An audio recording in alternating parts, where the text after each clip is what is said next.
I'd like to welcome you to our talk. It's People for a Sustainable Future. So the focus of our session here this afternoon is to have a conversation with 5 great panellists who have 5 great stories to share and insights. So I'd like to welcome them. Here beside me, David Ryan, a proud Tipperary man, resident in Cork for the last number of years, owner of Inver petrol station in the road, Hannah's, and a bakery inside in town. David, you're very welcome. Thank you, Marie. Beside him we have Helen Burke. Helen is a student from Ballyluby in Care, a student down in MTU, and also very much involved in relief milking. So Helen, you're very welcome. Ruth Kerrigan, farm manager inside in Blarney with Mitchell Hayes, from Dublin originally, and now managing the farm with Mitchell down there. Next to them, Noel Dempsey. Noel is a dairy farmer from Manaan Bridge. Just not too far from here. Noel, you're very welcome. And finally, Kevin Moran, a proud Mayo man, licking his wounds, he tells me, but living in Galway and milking, and with great stories to tell. So the focus for the next 40 minutes or so is to get to know the 5 better, to hear their insights. The title is People for a Sustainable Future. And it's really to look at work-life balance, working effectively, and different ways of looking at how we work on farms and who work with us and how we manage those teams. We've lots of questions, but we will come out to the audience for some questions. So look, without further ado, over the last couple of weeks, we were fortunate to get out to the farms and meet with the panellists. So we have a small bit of video to play to introduce you to them, and we're going to start with Noel. So Noel from Manaan Bridge, milking 125 cows, a spring calving system. So at this point, we're just going to play Noel's video, and we'll come back and chat to Noel. My name is Noel Dempsey. We're here in a place called Manaan Bridge, which is about 5 miles south of Carrick, not too far away from the sea. We're milking 125 cows on a spring calving dairy farm. I'm married to Beth. We have 3 children. The oldest is 6, the youngest is 1, and I suppose Beth works 2 days a week on a Monday and a Friday. And I suppose my goal in the morning is to get back into the house in time to see them before the oldest fellow goes to school, to drop him to school. And that kind of sets up the day then for the rest of the day. And for the evening, I suppose the goal is to be in for dinner time, which is usually around 6 o'clock, and to be there for bedtime. We went from a 12 unit to an 18 unit parlour with auto ID and drafting. So going from the 12 unit to the 18 unit has freed up probably 45 minutes to an hour a day between morning and evening milkings, depending on the time of the year. After building a milking parlour, I couldn't justify a full-time member of staff, so I mentioned it in passing to a neighbour, friend, and he said, yeah, that'd be great. So he's in a similar situation. His wife is working 3 days a week, so it means that the days his wife is working, or Tuesday, Wednesday, Thursday, Patrick goes to him, and we try and work it that way. Having Patrick means that in the mornings, when my wife is working, I can stay at home with the children. As regard how it works for Patrick, I suppose it kind of means he either turns left at the crossroads or goes straight through the crossroads. I think he likes the variety, and if he does get sick of one of us, then he's got the other one, at the end of the week. All right, so a good insight there, Noel, to family life. And I suppose it's very clear, Noel, from that and from chatting to you over the last couple of weeks, that obviously family and flexibility and being in the morning to drop to school and being in the evenings. You might explain to our audience how you came about with your kind of, I suppose, novel solution to on the farm and when Patrick joined you. Well, I suppose Patrick became available, and I was after investing a lot of money in the yard, and I wasn't necessarily looking for someone, and I definitely couldn't justify taking on someone full-time. So the person was right, the time was wrong. I felt I could justify him 2 days a week, so I said to my neighbour Dave if he'd be interested in taking him for the rest of the week, and he said yeah, that he would. And sure, we just kind of worked it from there, and it kind of worked out the days to suit when our other halves were working. And if anything needs to change in between those days, if we want to swap a day, then you just make it happen, I suppose, if you can. And I suppose a key bit in this is, like, as I said, you didn't set out to look for him. And I suppose it's a thing we'd like people to take away, that some of these relationships that develop in terms of work-life balance on farms, they kind of evolve. And you had a very good line you said to me, that you said there was lots of things you could have got bogged down on at the start, but you didn't. Yeah, which I suppose we both wanted it to work. And so when you want something to work, you make it work.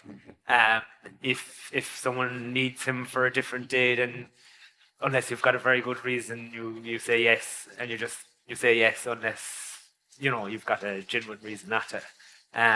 Just plenty of things you can get bogged down in, but sure, you just keep you find a way around them.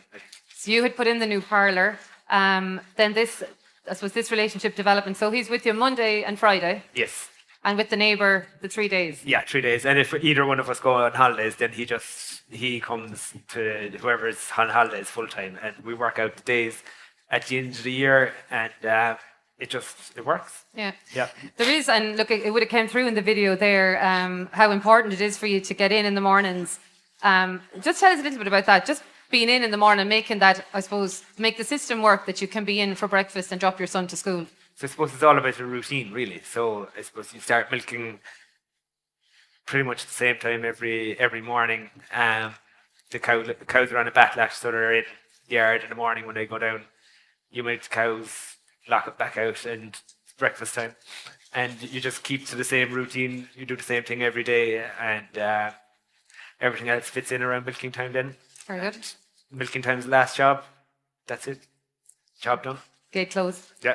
Okay, good stuff. Noel, we'll be back to you again. David here beside me. David, you're very welcome. Said David Ryan, a proud Tipperary man, living in Cork quite a few years, owner of Inver in the road, Hannah's inside in town, and a bakery. So David has about 140 staff across 3 locations. We caught up with David again during the week, so we'll play that bit of video and then we'll chat to David. David Ryan, living here in Fermoy, originally from Tipperary, 33 years ago. Moved down here to open my first business at the age of 26, which was a supermarket. I trained with Dunn Stores 5 years, and lucky enough to see an opportunity, got some support, bought my first business and opened a Centra supermarket here in Fermoy in this very premises. We currently have 3 businesses. We've Hannah's here employing 35 to 40 people. We have the Inver service station employing 80 people, and we also opened our own bakery a few years ago, and we have 7 people employed there. We would be probably 75-25 full-time, part-time. Of those full-time, some of them will be 3 days a week, 4 days a week, etc. It's obviously very challenging, and I suppose our real aim is to make sure we have a key, strong team at all times. So we will have 10 or 12 people in each business who are key to it. They're senior management level, and we build around them at all times. We meet every week. 70% of what we discuss every week is staff related. So we would like to think we're on top of it at all times. Our busiest periods are when people are off. So people want to socialise. So when people are off, we're at our busiest. When our people really want to be off as well. How do we retain staff? It's very, very difficult, to be honest. We've had to look at different ways. So it's trying to work around. It's not a case of now, this is what we want you to work. What can you work? And let's see, can we build the rota around what you can work? But our management team must be very close to our staff and aligned to what their needs are, flexible to their needs and sympathetic to their needs. And I think that's key. And even within that, it's still very difficult. You're very welcome, David. And look, it's a significant business that you're running. There's big numbers. There's 140 people, give or take, at different times.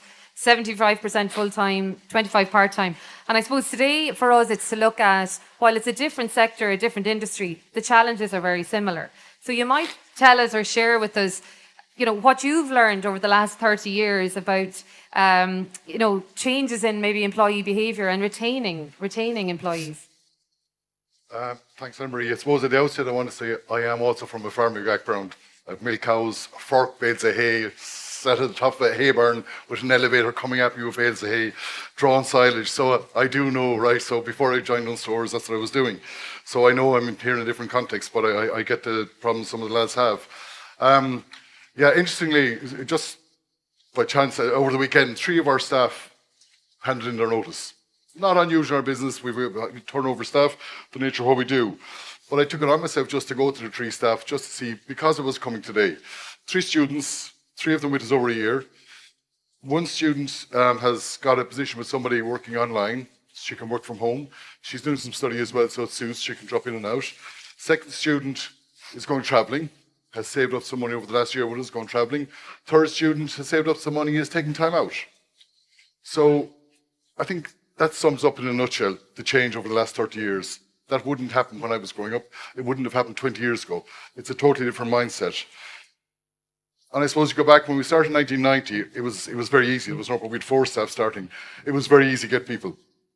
No problem getting everyone who wanted a job. Full-time and part-time. You were inundated with Mammy and Daddy looking for jobs for their kids. That's all changed. We don't get that anymore. We don't get reams of student CVs in, which is the big change I would find. We don't get loads of student CVs in. It's thinking, but in the late 1990s, we did have, and people forget, we did have a problem in the late 1990s, and we employed 12 people over 6 months from Lithuania, and then we had a lot of Eastern Europeans coming in for that period. So that kind of solved our problem in 97, 98, up to the boom, and then we had problems again. And we got through it, and then we had the bust, and it was quite easy, and here we are again. So it has been cyclical. It is much harder this time, and the mindset has changed, and COVID has changed the mindset a lot. And I know we don't like using the word, but it has. People's view on what they do, people's view on time off has changed and has probably gone up the priority list to money in some situations. So there's been a huge shift in mindset from when I started. Because you had to get out there, you had to work. And I said in some of our prep that I don't understand sometimes, I suppose, particularly from the student side of it, that parents maybe aren't pushing hard enough or don't want, or maybe as parents, and we're all guilty, maybe we're too soft on what we do, maybe we're too soft on what we give. And that has changed hugely. And you would have spoke to me about, you're open 364 days a year. And you said it in the VT there, you're busiest, when all of us want to be off. Yes. You might just talk to us about some of the, I suppose, the accommodations you make. Or one line you had said to me when we were chatting was that you ask people what they can work. Yeah, well, it's something we have to. As I said there, we have a core group of managers in the various departments within each business who need to be very close to their people. Like the manager of a hurling team, he needs to understand these people. Not all players are the same. They all have different wants. They all have different needs. So you need to understand, and it's the very same. So they need to understand their team and what their wants and needs are. Be it the 16-year-old who's playing football or who's playing rugby, he wants Tuesday night off, Friday night off, and Sunday morning off. But if that's the case, fine, you give him that off. But you build around it. You might have the guys playing soccer once Wednesday and Saturday and whatever else. So you work around it. We would always try and have somebody off a day at the weekend if we could do. It's very difficult now in the restaurant business because Saturday and Sunday are our key days, and very difficult with the chefs. You might not have enough cover. But as a rule, they need to be close to who they have, and they are by and large. And they need to know their needs. And if I go and chat to them, they will know. And I say, why is a certain person off today? Because they play rugby on a Saturday morning, or some girl is rowing, or whatever else it is. So they need to know, much more so now. I suppose in ways, staff are dictating to us what they want rather than we're saying this is what we want. And that's what I said in the video. And that's very true. I'm not just making that. So we just try and manage that within it. Well, I think you said, and you would have said to me, there's no magic wand. And I suppose that's a key takeaway for all of us today. Look, in all of that's been discussed, all the challenges that are within, but from your own perspective, there's well, no it easy... is, and I think Noel's story in Citizen Light, Noel's story is very true. It's very good because Noel has worked with another farmer, 3 days, 2 days, cover holidays, whatever else, and I think it's really what it's about. You've got to think outside the box a little bit, and it's not a case of, well, geez, I can't do that. It's a case of, how can I do that? And I think that's what Noel did, and that's what we have to do as well. And if that means going down to the local GA pitch and see who's there playing, and Jesus, is there anyone there who might milk cows, or is there anyone there who might work on the farm? It could be the bank manager's son, or someone who's working in the council, could be their son who's no connection to farming, but maybe they would milk cows. Maybe it's worth asking them. Maybe you could check. So you've got to be positive and think outside the box a little bit. And you mentioned it was the 2 ladies working opposite. At this stage we have 6 Ukrainian staff, and again it was difficult at the start. I suppose it was difficult for them. They had to adapt to how we think, and we have to adapt to how they think. We're getting more to grips with them because ultimately there's 80,000 Ukrainian people in the country. predominantly female, possibly. So how can we get to I don't mean use or get them into our system, to attract them into our system, and that's what we've done. Now, I'd like if the minister was here because I think they've done a brilliant job, but there are certain problems with them because they're in the system, they're in a system where they're getting supported by the government, and they're very nervous to come out of that system. So what we've done with them, I suppose, is that they're comfortable coming out for 3 days. So they hold on to their payments for 3 days, and we pay for 3 days, and gradually. And now we have two ladies who work opposite each other at this stage, a bit like Noel's situation. One does 3 days, one does 2 days, or vice versa. So they work opposite each other. We've two of them working together, but if you want to develop their English, we've got to get them into the system with us. Okay. So I would see the Ukrainians, again, for people listening, as an opportunity. They're all over the country. I mean, I was in Ballyvaughan recently, and there's 2 hotels in Ballyvaughan with Ukrainians. So there's people there, but we have to work a little bit harder to get them into their system and get to understand what we need. Okay, very good. Look, that leads us very nicely to our next Helen Burke. Helen from Ballyluby in Care, a student in MTU and very busy relief milking. So we might play Helen's video and then we'll chat to Helen. So my name's Helen, I'm 20 years old and I'm studying Ag Science down in MTU Cork, which is kind of half down in MTU and the other half then be down in Clonakilty. We were originally a dry stock farm when I was smaller, but in the last 12 years now we've been doing contract rearing, so we actually never had cows on our farm. But I suppose I got into cows because the fella that we'd be contract rearing for, he let us milk the cows a few times, and I suppose that's how I really got into it. And then my brother is working on this farm, so I kind of started relief milking. So at the minute I'm working for David and Ollie O'Gorman, and between them now they have 4 farms that they'd be milking on. So I suppose I'm on this farm quite a bit. There's about 180 cows on this farm. I relief milk at the weekends and kind of any holidays I'd have now in college or that. So I suppose you do start early in the morning. We'd be started for about 6, but most of the time you'd be out of the yard, gone away at about 8:30, and then in the evenings it'd be about 2 o'clock we'd start, and like you could oftentimes be out of the yard at 5 o'clock. We'll say a Friday night now, if I was on for the weekend, like they'd send you a message and they'd have all the paddocks laid out where the cows are going for the whole weekend. Like most of the time I wouldn't even be in contact with them for the weekend. Like you'd know exactly what cows are out of the tank, if there's anything wrong that you're supposed to be doing or that way, like they will have you told before you start. I do play a lot of sport, like I suppose I play the camogie and the football, and I find like most matches and training sessions would be on in the evening time. So like rarely now you'd miss something due to cows or that, and like even if you had a match in the morning it wouldn't be on until 10 o'clock, so most of the time you would be finished. And like it is very flexible, like most of the time, like if you were an hour late or something, like it would be okay. Like I would have a good social life with the camogie and like you'd be always out or whatever. But like I feel like if like of a Sunday morning, like if you can just get up for them few hours and milk cows, like you could just go home and go back to bed, like, so it really isn't that bad. Like, you know, if you were working in a restaurant or something, you'd have the whole day. I suppose it's nice to be on your own for a while and like a nice day and all, like, you know, you've a bit of time to think to yourself. And I suppose cows can't be given out to either, so it is good in that way. Now, I think in the interest of full transparency, when Helen got the call to do this, she was actually on holiday in Ibiza. And I think, though, I say that because, to be fair to you, Helen, from watching your video, and I've watched it a few times, and even my 2 kids have been enjoying it, because it sounds like milking cows is designed for your studies and your sport. So you might tell people, and I know you got into there, but how does this work so well for you? Yeah, sure. I suppose the main kind of thing is that it's so flexible, really, like, because I play, as I said, like I play the camogie and the football, like, so every week you're nearly guaranteed to have maybe 2 or 3 training sessions and probably a match at the weekend. And I'd find like to be very rarely now that you'd actually have to ask for a day off to play a match or something. Like you'd nearly always be back on time to milk the cows, or even just milk them an hour later or something.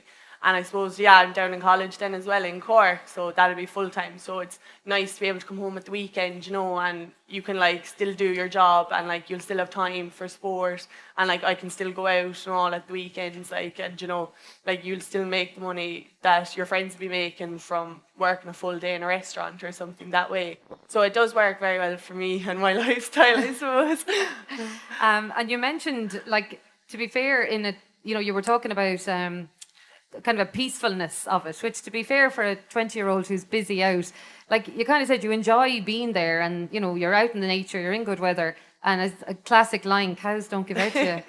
Yeah, I suppose, yeah, sure, I've done it all. Like, I've worked in offices and restaurants and all, and like they just weren't for me. Like, I really enjoy now being outside, and like, yeah, but like I suppose you are on your own a lot of the time, like, but a lot of time now the lads be around and all, but most of the time you would be on your own milking. I suppose just for them few hours, like, it's a break from everything. Like, you know, when you're playing sports, you're with people. When you're at home, everyone's annoying you at home. So it is nice to be able to go off, like, and go to work for a while, have a break from everything. So yeah, I do enjoy it. Like. And you weren't milking cows at home? No, we were never milking cows at home. We were contract rearing, so I actually started out milking cows for Donald Bateman. I used to milk for him a few times, so he's the fella we're contract rearing for, so kind of got into it then. And then I suppose my brother was working for David Nolly, so I kind of got in with them through him then, so I haven't looked back since.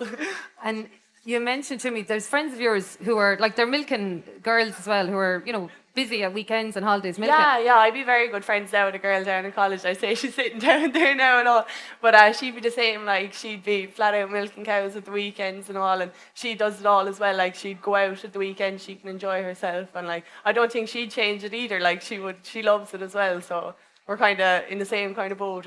She loves it as well, so. And for people who might be listening who are wondering where would they find a Helen, like where like how do you reach people like yourself who, you know, are interested in, or mightn't even know they're interested in this, but it could be a route for them? Well, like, I suppose there is people out there, like, and I suppose a lot of people would think maybe like you would need experience, like, but as I said, we'd no cows at home. Like, I'd say I arrived on the first few times and I hadn't a clue. Like, I'd say I'd head wrecked with all the amount of phone calls I was giving them, but like, they will teach you and you will learn, like, and eventually you just get the hang of it, like. So I'd say if you were afraid to get into it, like, definitely give it a try, like. Very good. Well, you're certainly a good ad for it anyway, Helen, so fair play. Ruth, will come to you next. Ruth is originally from Newcastle in Dublin, completed her degree in ag and then the farm management course, and is now farm manager in Blarney with Mitchell Hayes. So we might play Ruth's video, please. My name is Ruth Kerrigan. I'm from Dublin originally, not from a farming background, but I studied Ag Science for the Leaving Cert and really had an interest. From there I did Ag Science in UCD and went on again then to do the Farm Managers course with Teagasc Kildalton. I came down here to work with Mitchell Hayes in Blarney. I've been here for 11 years now, and I work with Mitchell in a managerial position. There are 256 cows milking here today. There's 16 calf heifers and 115 calves. We don't do any contract rearing, so there can be, at certain times of the year, quite a lot of work involved with them. I work here very much as part of a team. Mitchell is very much involved in the running of the farm still. While he takes care of a lot of the business side of things, I take care of a lot of the day-to-day things, all of the heifer rearing and the herd health, the cow health. I do quite a lot of the milking as well. And because there's so much stock here, we do liaise almost daily. We haven't always found it very easy to get staff. It is difficult to draw, to attract people across all sectors. The summertime is fine. There's a lot of people on school holidays and college holidays, that kind of thing. But it is important that when somebody does come in, that they feel like they're valued, that they're working as part of the team, and that it is a nice place to work and a simple place to work. I never felt like it was a hindrance not coming from a dairy background. It would be the same as going into any career. If I was going into engineering, I wouldn't know anything there either. So, I mean, coming into dairying is no different from going into any other job. So I've been here for 11 years at this stage.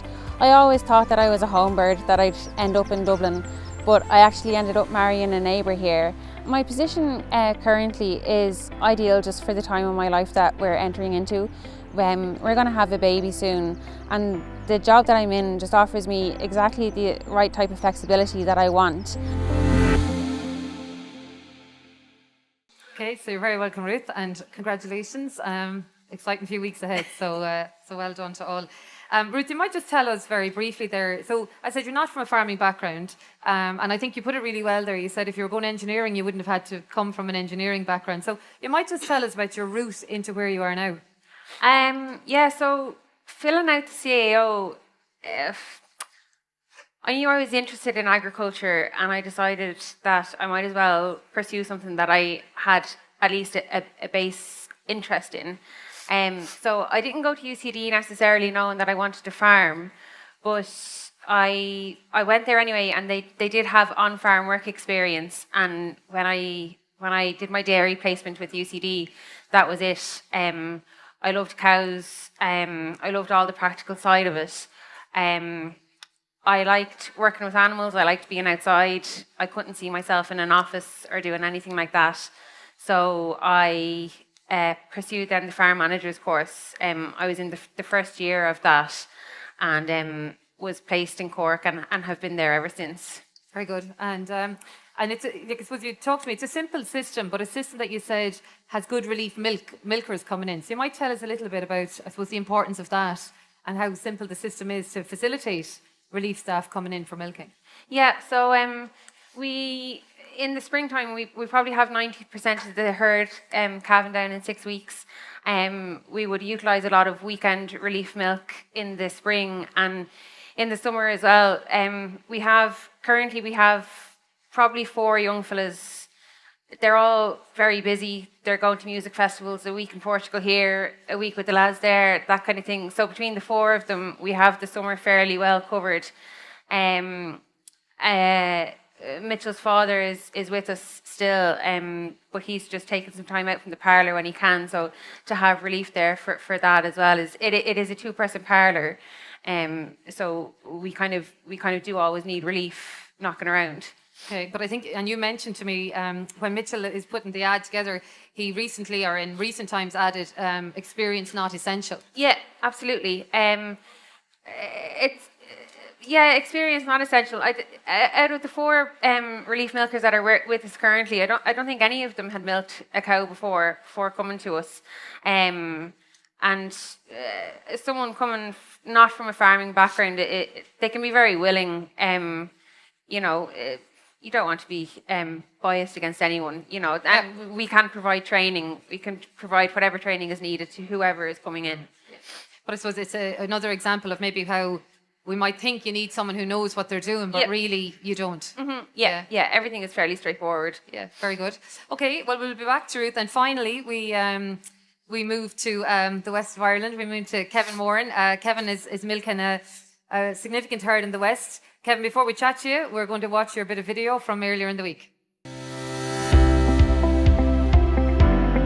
My name is Kevin Moran. I'm farming in Grassland, County Galway. Originally from County Mayo. I leased this farm from my uncle in 2013. I subsequently leased another 2 farms. So that's 3 farms being on long-term leases of 15 years and purchased a block beside that. So the 4 farms together amounts to 105 hectares whole farm and 92 hectares milking platform. And we milk 270 cows on that. To number 1, there's 270 cows spring calving. We calf 90% in 6 weeks. And so we've compact calving, we've 1 mob of stock. All our young stock are contract reared and all our machinery work is contracted out. So the only machinery we have on the farm is a small little 40 horsepower loader and a quad.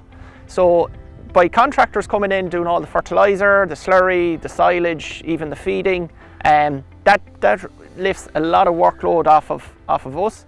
And then using milk relief then, in terms of the system is so simple. The cows are going in paddock 8, they're going to paddock 9. And from that point of view, it worked really well. This year we've changed it up. Myself and Dervla had our first child last December. And so I suppose that whole work-life balance thing now, we kind of had to adjust the system. And that's where, I'm the youngest of 11. And I'm always looking at my older brothers and sisters. My mom always told us the lads to never go farming, and the girls, she knew they wouldn't be farmers. She told them not to marry ones. And she's now looking, and actually I'm seeing the way that we were able to adjust the farm and the running of the farm to work around our home. There's very few careers that could offer that flexibility. And what's worked well is that, so this year for instance, we've taken on, so Jason has come on board, and Jason is full-time now. He does 35 hours a week, and we still use milk relief. So that has freed me up a lot to do all the different taxiing and nannying that needs be, and it's worked really well, you know, because Dervla has her own career that she wants to pursue as well. So, you know, times have changed, and it's given me a real thrill to see, you know, that farming can offer you that work-life balance. I got advice off the late Pádraig Welsh once. He said he treated anyone that came in to work on his farm the same way as he'd like his own children to have been treated if they were working on other farms. And I thought, you know, when you treat people with respect who are here and getting up at 5:30 in the morning for you and so forth, that's worked well as well, in that you get what you give. Right, so you're very welcome, Kevin, and congratulations on the arrival of baby Shoga as well. Powerful words at the end there, Kevin, like, you know, you get what you give, which is, you know, I suppose sums up a lot of what you said in that. But look, there's lots to talk about there, but I suppose you might start with, you mentioned in the video, and hopefully people could hear it with the background noise, but you're on a kind of an 80-20% split, 80% system, 20% fine tuning. You might just elaborate a little bit on that, on how that helps, I suppose, the work-life balance on the farm. Yeah, so I suppose, Anne-Marie, for me, it's about the farm, you know, working for me rather than me working for the farm to an extent. But ultimately, what's really, really important is the system. So it's all about the system that it's built on. And what I mean by that is, you know, for instance, you know, spring calving, you know, grass-based. I kind of aim for low input, medium output if we can. You know, contract rearing all the young stock, using contractors to do the machinery work, stocking rate, you know, a stocking rate of 2.9 on the platform, 2.5 overall. It basically means that once you hit a growth rate of 35 to 40 in springtime, you know, all of a sudden you're not cleaning cubicles, you're not buffer feeding, and it's just about a simple system. So that's what I mean, 80% of it is the system, and then comes the fine tuning. And fine tuning, I don't know, maybe examples, what I mean by fine tuning would be, we have a checklist that we try to do, myself and Jason try to do every Friday for weekend milk relief. That's test the fencers. You know, make sure that the quad is full of petrol. Small, insignificant things that make it, you know, really streamlined for the weekend. There's no problems. And what it actually has resulted in is the farm being more efficient then overall, because the fencers are usually reading well then for us Monday to Friday, like, you know. You might just mention, when I was chatting to you, you spoke that you developed a kind of a standard operating procedure. You wrote it. But you might just mention then you got somebody else to rewrite it. So a big part of our system is milk relief. So again, it comes back to having a simple system in place that a person can come in, like Helen mentioned, you know, in terms of a person can come in and milk the cows at the weekend.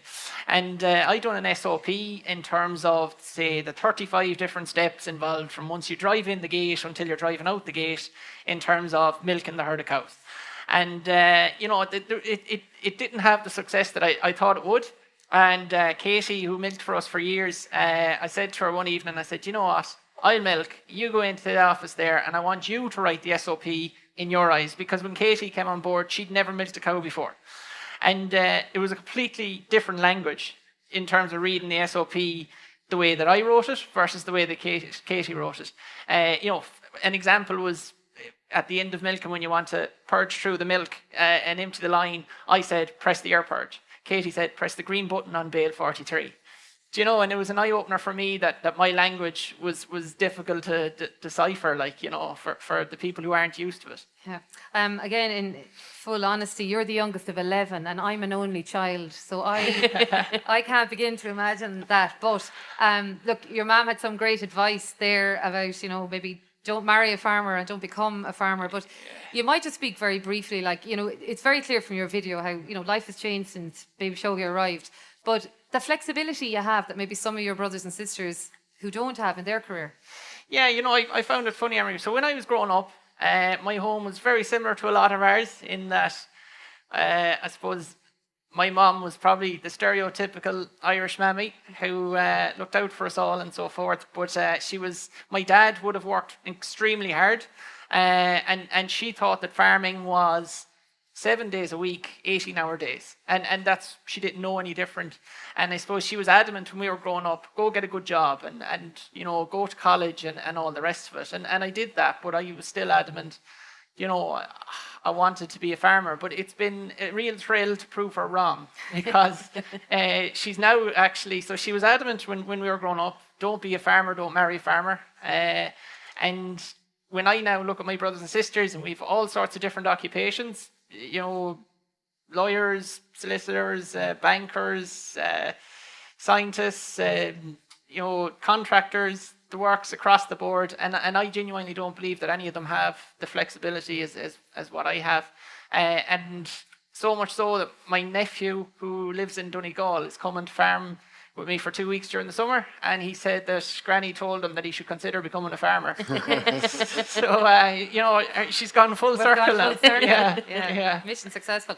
And before I hop back to the panel, I do think it's only right that we do reflect on your comment of Pádraig Walsh, who was a very loyal friend of Moorepark and a strong advocate for the science here at Moorepark. You just might mention again the advice that he gave you in case people couldn't hear it. Yeah, so Pádraig, I was lucky enough to be in a discussion group, the Blackwater group with Pádraig, and one thing I heard him say it a number of times, but it was all about that staff element and the people that come in to work for you. And he said he always wanted to treat the people who worked for himself and Ella with the same respect as what he would expect other people to treat his kids if they went in to work in other farms. And I thought, you know, it's probably a sign of the man, you know, a giant, an absolute giant, and not just in stature, you know, like things like, for instance, I see a lot of young guys here who came through dairy business and UCD, and we forget that Pádraig was probably one of the key drivers of that, you know, made a huge difference to the industry, and will be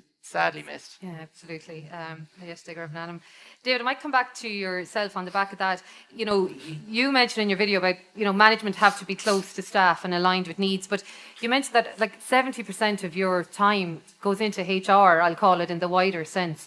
You might just talk a little about, I suppose, managing that and, you know, I suppose the lessons that can be learned or any other lessons that can be shared from, I suppose you can never take your eye off it. Yeah, I suppose I said it is difficult. It's interesting again, even just with I suppose two things that that Kieran just said. Like I suppose the fact that you listen to the other member of staff and turn around, like it's very interesting. And I suppose as employers we change. That's very important. And I suppose you do need to give, and that's what I'm saying about the team we have, who need to be very close to what we do. But it's. And I also look, I suppose, at the rotating milking parlour, and I look at whatever else. Unfortunately, we can't do that. We can't automate. And look at a Mick Carney, he's bagging out there. You're still using the same fryers for using chips. You're still using the same oven for burgers. So we're very labour intensive. 40% of our cost, 40% of our net sales in the restaurant business are wages. 20% in the service station model. So it's a huge part of it. Anything we do. This morning we were going through something. Every single thing we do comes back to staff because it's so, you know, so much to. And I know, like, I suppose again going back to like Kevin is contracting out. At the end of the day, what he's doing is he's passing the staff book on to somebody else, and that's what you're doing. And for, you know, it's great you can do it, but somebody has to provide him. But he doesn't have the headache to make sure. He just needs to know there's somebody there at a certain time. Unfortunately, we can't do that as easy. On some parts, of it we can do, you know. So it's it is, as I said in the video, it's very difficult at the moment. It's just the whole staff retention bit, and we need to be very close to what, as I said, what their needs are, and very close to what they want. What they need. What they want and what they need, yes, very much so. And I mentioned the guys playing football or hurling. It could be the lady who's gone back to work after 20 years and the person who's gone back to work after 20 years and who maybe has kids at home that maybe can only work a certain hours or whatever else. You just need to be very closely aligned to what's there, yeah. And look, obviously, you know, there's a lot of numbers with yourself, but you did mention, I suppose, the importance of getting good advice from a HR perspective. You know, that this isn't something that everybody's going to know all the... Yes, you know, the legal well, we would retain a HR company. We have a HR manager who works 3 to 4 days a week with us, full time in the overall business, and we would retain a HR company, pay them X amount per year. So if we needed extra advice from them, they're there to do it. If we have an issue, they have to work on it with us, they do that. Thankfully, I haven't spoken for maybe a year at this stage, you know, but still we pay them every year, we need to do it. Yeah. Because there's a lot involved, and I'm sure, listen to the lads as well, they're all focusing on it, like everyone needs a contract of employment nowadays. You know, ideally we have a handbook for everyone, so there's a contract of employment, there's a handbook. When they start, there's an induction period, there's health and safety, there's manual handling, there's, you name it. And when you ask me when the changes over the last 30 years, That's one of the changes. Get in and away you go. That gone. day is gone, and Yeah. it goes back to the training as well, the operating procedures, what we do, etc. So all that, there's an awful lot sort that goes on behind it, and they're with you a week, then they're gone, which happens a lot. I don't like it, I suppose, again, in such numbers. So, but having said that, I suppose you have to be positive as well. We have a lot of great people. Summer can be tricky, and I suppose with the likes of Helen and Ruth alluded to as well, summer can be very false because you have the students. So come May, there's a sense of relief, the students are off, it takes the pressure off. But come the end of July, you need to be gearing up because August comes quickly. And the student was going to stay with you till the middle of September. Oh, I'm going to take 2 weeks holidays, and all of a sudden they got the end of August, and college ran, they're going to start a week early, whatever else. So that summer season has been, I would say, tightened a little bit. It's not as long as before. You had 4 or 5 months. It's 4 months, whereas now it's not. So you've got to be really tuned into what's going on and all that. It goes back to what I said earlier. Yeah. Tune into what their needs are. Absolutely. And I know you would have said some sports are better than others at sticking to a timetable, which is Well, I interesting. play GA from the GA. Like rugby is Tuesday, Thursday, Sunday morning. Soccer is Wednesday, Friday, and Saturday morning, whatever. GA, the match is on Friday night. At 10 o'clock on Thursday night, it's gone back to Saturday night. And I played GA, played a lot of it. I've been involved in GA, and it just does my head in. So we love people who play sports working with us because invariably, yes, they are very good. But, But the old timetable. the GA just cannot get it right for some reason. I don't know in terms of timetabling. Well, I don't know. that leads as well, Noel, on communication. So, look, with Patrick working with you, he's working on 2 farms. Tell us a little bit about communication there. Between Between the Patrick. 3, I suppose, yeah. Um, Or I suppose the importance of communication in that relationship between you and the other farmer and Patrick. I suppose the only thing we really need to communicate is when either one of us is going on holidays to a certain extent. So we'd kind of have that planned out at the start of the year. We'd give each other an idea when we were thinking about going on holidays.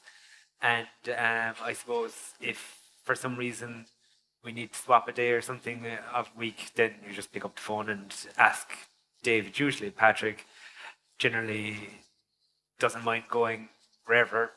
He's happy to go wherever we want, wherever he's needed. And that's kind of the extent of the communication. Really, it's very simple. We don't overcomplicate it. And Which I think is very important in itself, because people could get bogged in the and we just counting the hours and the minutes. keep a note of the days, and you definitely don't count the minutes or the hours, because if you did, It won't work. yeah. Yeah. Helen, you mentioned in the video that there's weekends you never meet the farm owner. Right, you come in and you do your job. So tell us a bit about that communication process. Like, you obviously know what you're doing, or otherwise they... Yeah, I suppose, like, if I was on for the weekend now or anything, like, I probably wouldn't meet the lads if I was working at the weekend, but, like, on a Friday night now, they'd send me a text message. They'd, like, tell me what paddock the cows are going into, if there was a cow out of the tank or anything. They love their voice notes as well, so you could even listen back, and I'm like, I think it's great, even if you forgot something, you could read back through the text message and everything's there for you. So, like, you wouldn't, like, be bothering them on their weekend off, like, asking them where the cow's going next or any of this, like, and I suppose that's, like, good in the sense that, like, they can go away from the farm for the weekend and enjoy their weekend off as well, while, like, they know the cows are going to be looked after and milked and all.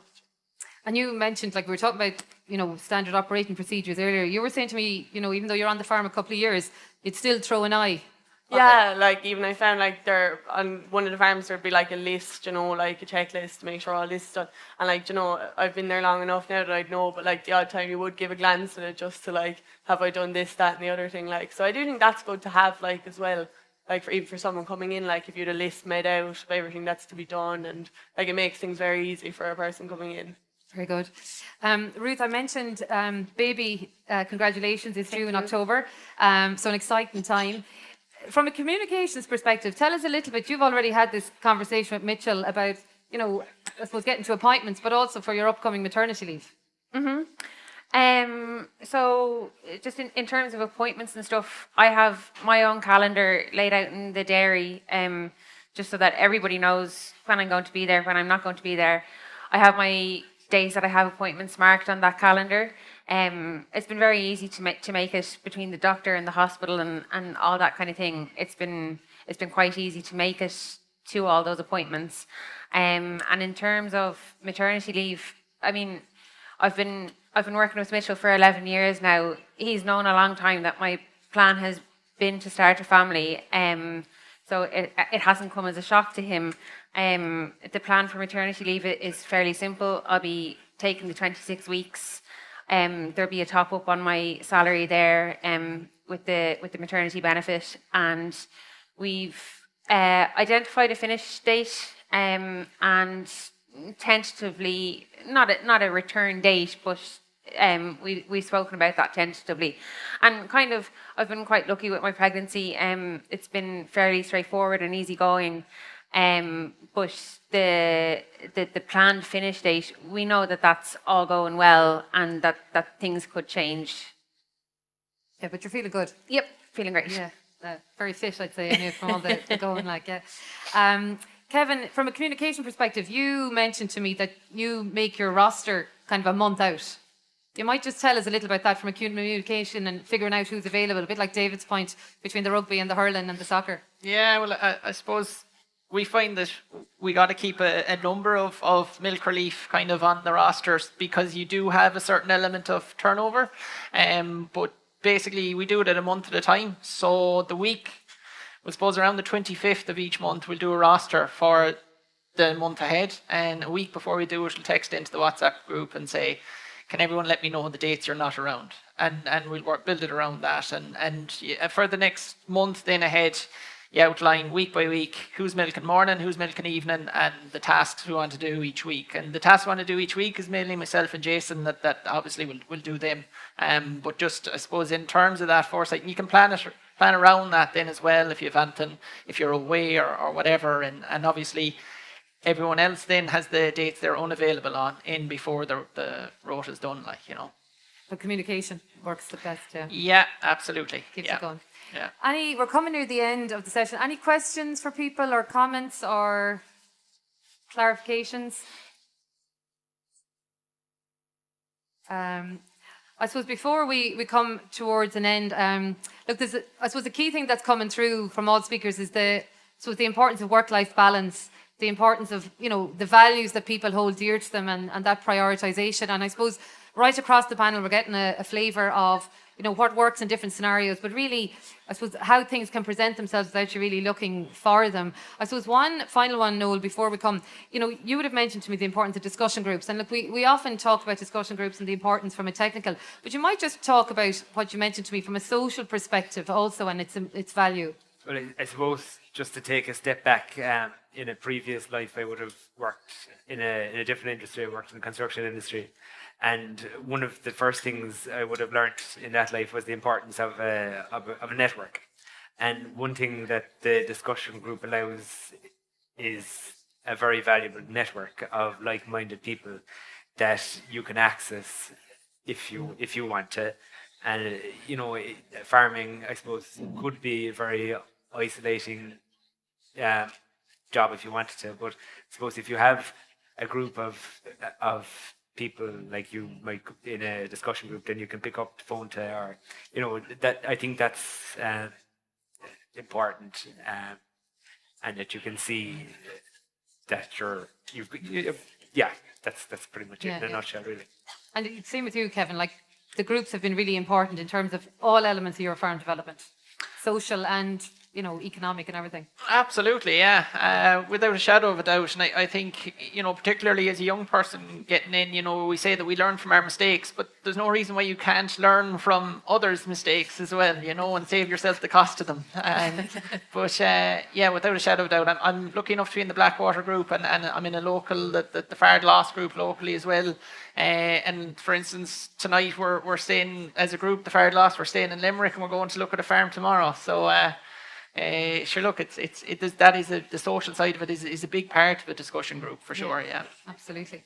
So look, before we wrap up, I might just get a final comment from each of our panelists. I suppose, look, as I said, the focus has been on work-life balance, it's on flexibility, and it's looking at new options and new opportunities. So I might start with yourself, Kevin. Just final comments if someone is out there as a potential employer or an employee, and I suppose looking at different ways as we look forward for their business. Yeah, I think it's ultimately about respect, and it works both ways. It's respect and communication and clarity on roles. I think if you can achieve all three of those elements, staffing won't be as much of an issue, and sourcing of staffing. So one thing we found is trying to think outside the box in terms of that milk relief element. So the local MOCRA WhatsApp group, the local GAA club, the local college, things like that. Twitter we found very good. So think outside the box in terms of sourcing them, and then when you do source them, those 3 key pillars in terms of retaining them and making sure it works Absolutely. smoothly. Okay, look after them. Noel, any final comments on your own experiences? I suppose Kevin kind of hit the nail on the head. You treat someone how you'd like to be treated yourself, and you wouldn't expect them to do anything you wouldn't do yourself. And I suppose that's kind of it. Really, never really had any trouble sourcing people, and that's no, it's very true. Yeah, covered, a team effectively. That everyone's doing the same and helping each other out. Ruth, any final comments or insights from a great career which mightn't have started in agriculture and has led to great things? I think for people coming into the industry, a key thing would be to identify a good mentor. I had a great mentor in Mitchell, and indeed his wife Siobhan. So just to have that contact and a good network, or to identify someone you like their business, you like what they're doing, either you like what they're doing, you like how they're living their lives, something to kind of strive towards and model your own preferences on as well. Very good. And I suppose, look, it is it's a great story for those who mightn't be from a farming background, of what agriculture can offer. Mm-hmm. Yeah, absolutely. Yeah. And the best of luck with look forward to the good news. Thanks very much, Anne-Marie. No bother. Helen, any comments for people out there who might be looking for someone to help on the farm, or somebody who has a son or daughter who mightn't be doing much for the summer, and maybe encourage them to go milking? Yeah, sure. I suppose to anyone that would be looking to get into it, or even thought about it, they should definitely give it a try. It probably isn't for everyone, but I wouldn't be thinking you need experience or anything, because you will learn, and just give it a shot anyways and see how it goes, and you might end up liking it, Yeah. How's the hurling and football going? Camogian football, are you winning? We're not going too bad, I suppose. We're definitely not winning anyways. Got plenty of festivals lined up. That's it, yeah. Good stuff. I'll be on to the boys now about a few days off. We might get a few others in to help. No bother. Thanks very much. And David, final, like I said, there's 30 years of experience there. You've seen how employees are changing, how the sector is changing, and from a farming background. So I suppose there's lots of insights, but I suppose if you were to summarise, if somebody was to take away a key insight from you today, what might that be? Yeah, I think I'll see, can I change Helen's career first of all? I'll interview her afterwards, so get her away from the farming. I think, and the lad said it, I think I'd certainly, and I think myself, I'm seeing it more and more myself, I'd say, and I suppose with bigger numbers, but it applies whether you're 1, 5, 10 or 20. I think in the current climate, we need to be close to what your people need, be close to what they want, and try and work with them as best you can. That's what I would have to say. Yeah, excellent. Understand them. Yeah, well look, at this point, could I ask you to show your appreciation to a wonderful panel?